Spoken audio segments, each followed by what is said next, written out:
Hi, this is Lynn Baker. I'm the chair of the Jazz Studies and Commercial Music Department at the University of Denver Lamont School of Music. Welcome to the Shape Method. This is a lesson on a chapter from the Shape Method for Jazz Improvisation.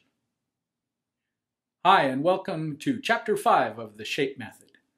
Our rhythmic idea we're going to deal with today kind of combines rhythm and pitch a little bit. It's motivic development through sequence. What I'm talking about sequence, a motive in the Shape Method is a small rhythmic and pitch united unit. Say a whole step up and then a minor third.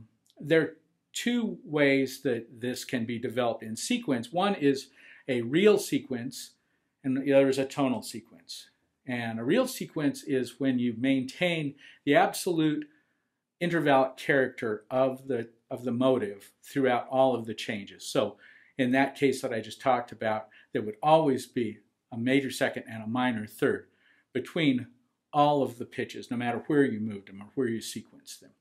The real sequence does that. The tonal sequence stays within whatever key area you are in. So let's say you're working on a D minor 9 chord and you have a C, D, F, and another sequence would be, if it went up diatonically, it would be D, E, G, and then one after that would be E, F, A, and that's a different intervallic sequence in terms of its real relationship to each other, even though it's the same sequence in terms of its tonal relationship. You can also use rhythmic displacement in terms of motivic development, and that's going to be covered in a later chapter. The harmonic melodic thing we're going to talk about in Chapter 5 is the interpretation of half-diminished chords.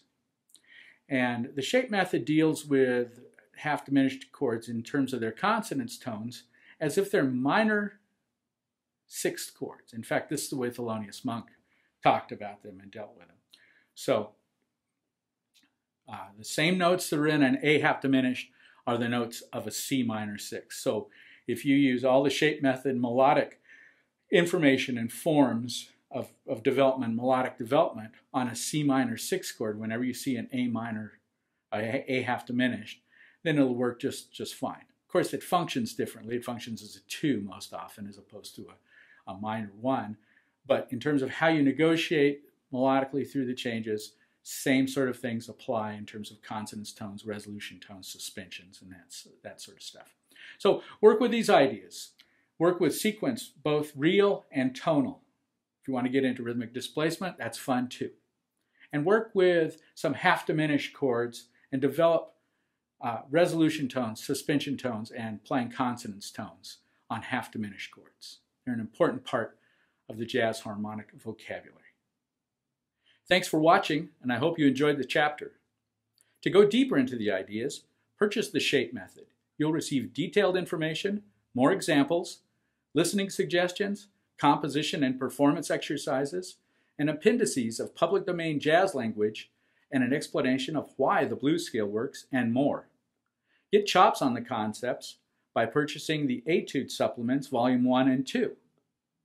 Please subscribe to the channel and tell your friends.